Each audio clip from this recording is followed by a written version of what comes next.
नमस्कार। आज हम बात करेंगे ब्रह्म मुहूर्त और 21 दिवसीय ध्यान विधि के बारे में। यह एक ऐसी ध्यान विधि है जिसका यदि आप मात्र 21 दिन तक लगातार अभ्यास करते हैं तो आपकी कोई भी मनोवांछित मनोकामना, इच्छा या प्रार्थना पूरी हो जाती है। क्योंकि आपको इस ध्यान विधि का अभ्यास ब्रह्म मुहूर्त में करना है, इसलिए पहले हम ब्रह्म मुहूर्त के विषय पर विस्तार से चर्चा करेंगे और फिर ध्यान विधि की बात करेंगे।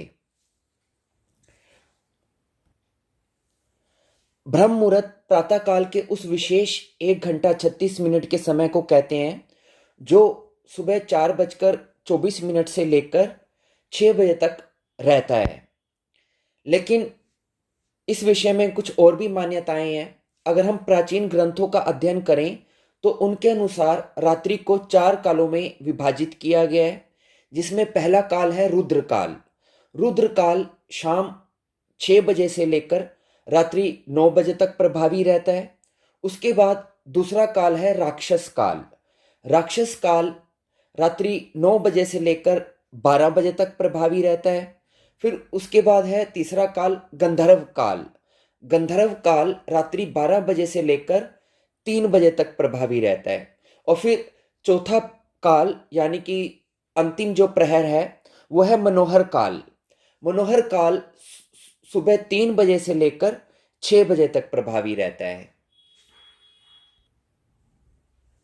ब्रह्म मुहूर्त के समय की जो मान्यताएं हैं वो मनोहर काल यानी कि 3 से 6 बजे के बीच में ही पड़ती हैं। हालांकि विभिन्न देश काल में सूर्योदय के समय में भेद रहता है, अतः कोई एक निश्चित समय ब्रह्म मुहूर्त का हर स्थान का एक ही नहीं बताया जा सकता। लेकिन यदि आप मनोहर काल के बीच में यानी सुबह 3 बजे से लेकर 6 बजे के बीच में किसी भी समय यदि उठते हैं तो यह समय अमृत वेला यानी ब्रह्म मुहूर्त का समय ही माना जाएगा। अगर हम ब्रह्म मुहूर्त को शाब्दिक अर्थ इसका समझने की कोशिश करें तो ब्रह्म का मतलब होता है देव, जो ज्ञान के देवता हैं, और मुहूर्त अर्थात समय, समय खंड, यानी एक ऐसा समय जिसमें हम ज्ञान को समझने का प्रयत्न करते हैं, यानी कि ज्ञान को समझने का जो समय है उसको हम ब्रह्म मुहूर्त कहते हैं। ब्रह्म मुहूर्त की बहुत ही महत्वपूर्ण चर्चा हमारे शास्त्रों में की गई है। ब्रह्म मुहूर्त में ब्रह्मांड है उसकी जो देव शक्ति है वो वातावरण में विचरण करती रहती है। अगर आपकी नींद इस समय के दौरान यदि अचानक खुल जाती है तो मतलब शुभ ऊर्जाएं आपसे संपर्क करना चाहती हैं। अगर आप भी इस समय में उठकर अगर ध्यान जैसी शुभ क्रियाएं करते हैं तो आपको बहुत जल्दी इन ऊर्जाओं से संसर्ग स्थापित होना शुरू हो जाएगा। इसी प्रकार सभी धर्म के जो देवालय हैं वो भी, चाहे मंदिर हो, गुरुद्वारे हो, कितने भी पूजा स्थल हैं, वो सब ब्रह्म मुहूर्त में ही खोले जाते हैं। और यही वह समय है जब सारी नकारात्मक शक्तियां सो जाती हैं और सकारात्मक शक्तियां जागृति में आती हैं। इस समय बहने वाली वायु को अमृत वायु कहा जाता है, क्योंकि सारा प्रदूषण और सारी दूषित वायु समाप्त होकर वातावरण में ऑक्सीजन व्याप्त रहती है। और रात के समय ओस पड़ने के कारण इस समय वायुमंडल दिन की अपेक्षा काफी शीतल रहता है और मनोहारी रहता है। इस समय वातावरण शांत होता है और सोकर उठने के कारण हमारी मस्तिष्क की क्रियाएं इस समय बिल्कुल शांत होती हैं। यदि आप इस समय अपनी स्टडी करते हैं, पढ़ाई करते हैं, कोई प्लानिंग करते हैं या इंट्रोस्पेक्ट करते हैं या ध्यान करते हैं तो उसमें आपको बहुत लाभ मिलता है। आपने वो कहावत तो सुनी ही होगी कि जल्दी सोना और जल्दी उठना सफलता की सीढ़ी है। इसलिए यदि आप भी सफल होना चाहते हैं तो ब्रह्म मुहूर्त में उठना शुरू करें, इससे आपको बहुत सफलता मिलेगी। एक्चुअली प्राचीन काल में इलेक्ट्रिसिटी नहीं थी, लाइट नहीं थी, तो लोग सूर्यास्त के बाद सो जाते थे और सूर्योदय से पूर्व यानी ब्रह्म मुहूर्त में उठ जाते थे। यह प्रकृति के साथ चलने की उनकी एक पद्धति थी। जो भी व्यक्ति प्रकृति के साथ संतुलन बनाकर चलता है वह स्वस्थ ही रहता है। और यह देखा भी गया है कि जो लोग प्रातःकाल जल्दी उठते हैं वह स्वस्थ रहते हैं। और अक्सर वो लोग जो नाइट शिफ्ट में काम करते हैं उनको स्वास्थ्य संबंधी समस्याएं आने लगती हैं। कहने का तात्पर्य है, अगर आप प्रकृति के साथ मेलजोल बनाकर चलते हैं तो हम स्वस्थ रहते हैं, लेकिन अगर हम प्रकृति के खिलाफ चलना शुरू हो जाएं तो हमें शरीर में और मानसिक रूप से समस्याएं आनी शुरू हो जाती हैं। खैर, तो ये मैंने आपको ब्रह्म मुहूर्त की थोड़ी महत्वपूर्ण जानकारी दी कि इसकी क्या महत्ता है। अब हम बात करते हैं ध्यान की। सबको मालूम है कि प्रातःकाल का समय ध्यान के लिए सर्वश्रेष्ठ समय होता है। तो आज हम एक ऐसी ध्यान विधि की बात करेंगे जो विशेषकर ब्रह्म मुहूर्त में ही की जाती है।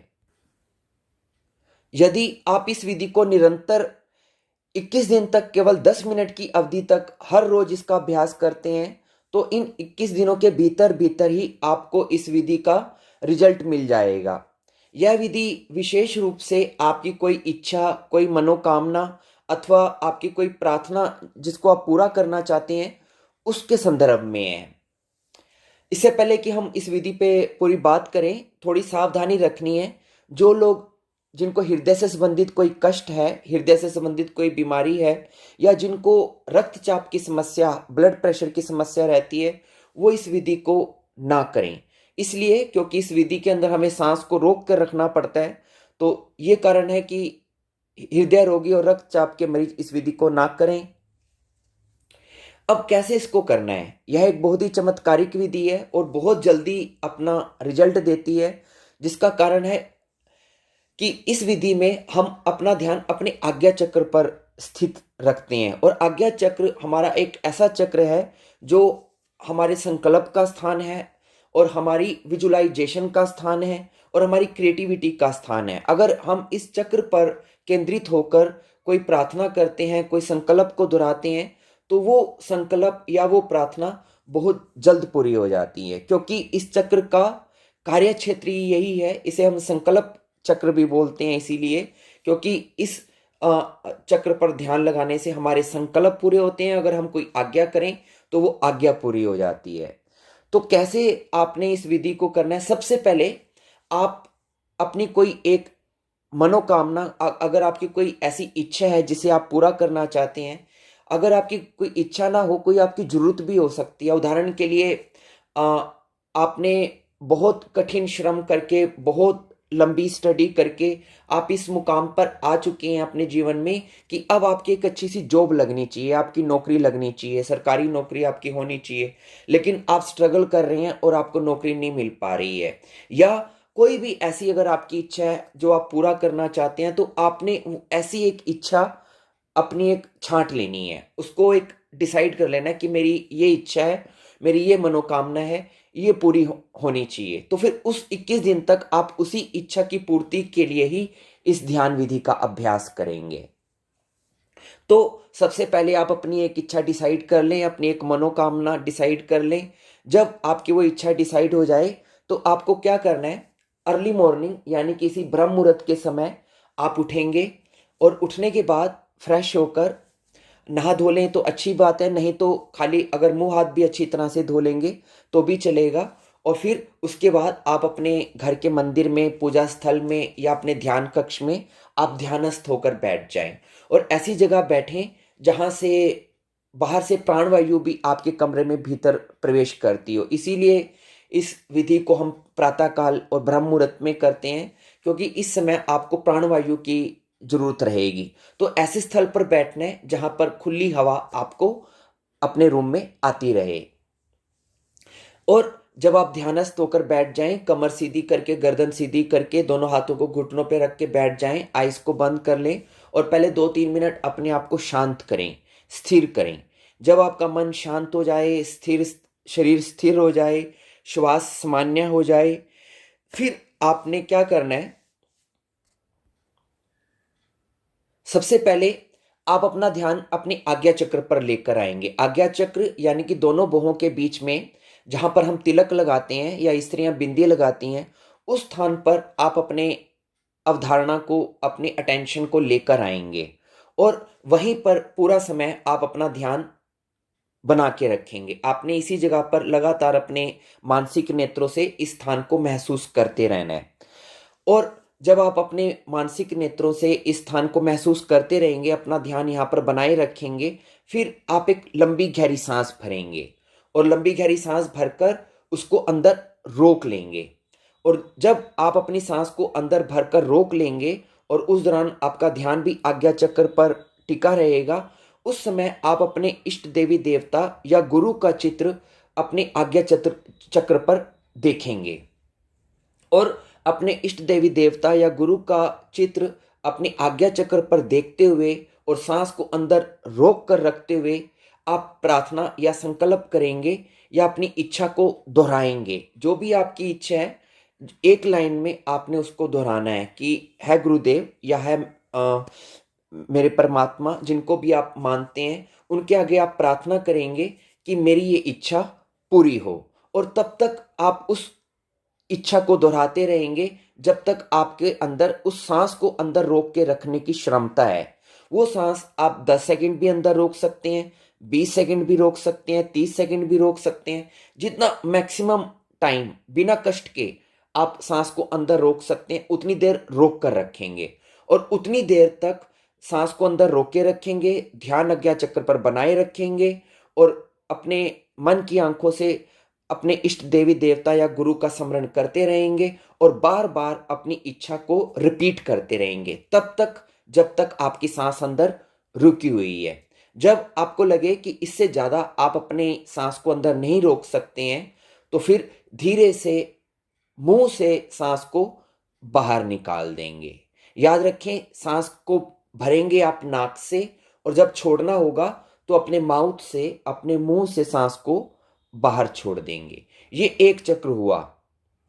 फिर आप 5, 10, 15, 20 सेकंड तक थोड़ा सा रेस्ट करेंगे, सामान्य स्थिति में बैठे रहेंगे।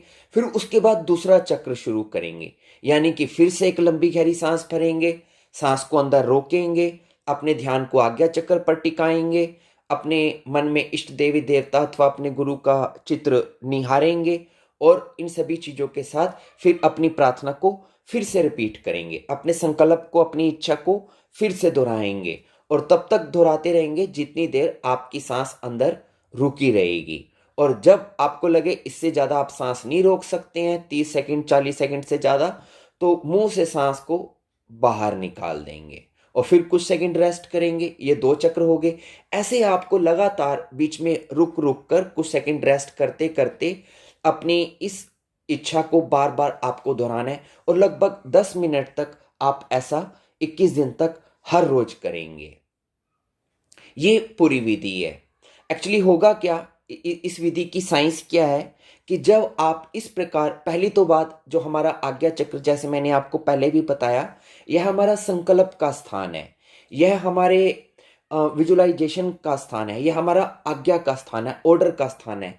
तभी इसका नाम आज्ञा चक्र भी है कि हम इस स्थान पर आकर कोई आज्ञा करते हैं, कोई प्रार्थना करते हैं, कोई संकल्प करते हैं, तो वो आज्ञा, वो संकल्प, वो प्रार्थना पूर्ण हो जाती है। हम जो भी आज्ञा चक्र पर केंद्रित होकर कोई सी चीज की अगर हम डिमांड करते हैं, वो डिमांड पूरी हो जाती है, क्योंकि ये इच्छा पूर्ति का स्थान है। और दूसरी बात, जब हम इस प्रकार से सांस को अंदर रोकते हैं तो क्या होता है, हमारी पूरी बॉडी में एक इमरजेंसी की सिचुएशन आ जाती है। जब हम इतनी देर तक सांस को रोकते हैं तो क्या होता है, हमारा दिमाग रुक जाता है, हमारे विचार रुक जाते हैं। क्यों? क्योंकि अब आपके पास लग्जरी नहीं है आराम से विचार करने की। अब एक आपातकालीन स्थिति है। अब ऐसी स्थिति में आप विचार नहीं कर पाएंगे, इसलिए अब आपका सारा ध्यान, अगर किसी एक चीज को आप चुन के लगाएंगे तो उसी स्थान पे आपका ध्यान लगा रहेगा, यानी कि आपका मन पहले से ज्यादा एकाग्र हो जाएगा। तो जब आप सांस को भरकर रोकते हैं तो ये दूसरी महत्वपूर्ण चीज है। और तीसरी बात, जब आप इस प्रकार एकाग्र हो जाते हैं और बार बार रिपीट करते हैं अपनी आप इच्छा को, मनोकामना को, तो क्या होगा, धीरे धीरे वो आपकी इच्छा आपके चेतन मन से आपके अवचेतन मन में चली जाएगी। 1 दिन बाद, 2 दिन बाद, 3 दिन बाद क्या होगा कि आपका ये विचार जो बार बार आप दोहरा रहे हैं, आपके अवचेतन मन में जाना शुरू हो जाएगा, जो हमारे मन का और गहरा तल है। और अगर आप किसी विचार को अपने अवचेतन मन में, यानी कि अपने सबकॉन्शियस माइंड में यदि आप उतार देते हैं, तो लॉ ऑफ अट्रैक्शन ये कहता है कि वो इच्छा आपकी पूरी हो जाती है। तो यही इसकी साइंस है। इसमें 3 चीजें विशेष रूप से काम करती हैं कि आज्ञा चक्र, क्योंकि आज्ञा का स्थान है तो वो आज्ञा को पूरी करता है। सांस आपको अंदर रोक के रखते हैं तो बॉडी में पूरी इमरजेंसी हो जाती है, आप फालतू के विचार कर नहीं पाते हैं, आपका मन एकदम से एकाग्र हो जाता है। और तीसरी चीज, आप अपने अवचेतन मन को खोल रहे होते हैं, आपकी जो इच्छा है वो आपके अवचेतन मन में चली जाती है, जिससे कि वो इच्छा पूरी होने के द्वार खुलने शुरू हो जाते हैं। और एक और जो सबसे महत्वपूर्ण जो बात है, आप इस विधि को ब्रह्म मुहूर्त के समय में कर रहे हैं। और ब्रह्म मुहूर्त का समय की जो विशेषता है वो मैंने शुरू में ही आपको डिटेल में सारा बता दिया कि अगर हम कोई विधि ब्रह्म मुहूर्त के समय में करते हैं, प्रातः काल में करते हैं, ये समय देवताओं का समय है, परमात्मा का ये समय है। इस समय में आप अपने शुद्ध मन से कोई भी प्रार्थना करते हैं तो वो प्रार्थना आपकी जरूर सुनी जाती है। तो ये सभी चीज़ें मैंने आपको डिटेल में समझाई। अगर आपकी भी कोई ऐसी, अगर आपका कोई किसी संकट में आप फंसे हुए हैं और आप उस संकट से बाहर निकलना चाहते हैं, तो उस संकट से बाहर निकलने के लिए आप इस प्रकार से प्रार्थना करें। या आपकी कोई बहुत जरूरी, कोई आवश्यक आपकी इच्छा है या मनोकामना है या कोई ज़रूरत है जिसे आप जीवन में पूरा करना चाहते हैं, तो उस इच्छा या ज़रूरत को आप इस विधि से अपने जीवन में पूरा कर सकते हैं। तो आप इसका अभ्यास करें, क्योंकि ये विधि हमारी आजमाई हुई विधि है। खुद मैंने अपने जीवन में इसको जीवन में कई बार आजमाया है और हमेशा इसमें सफलता हासिल की है। तो आप भी सफल होंगे, इसका अभ्यास करें, आपको बहुत लाभ होगा। धन्यवाद।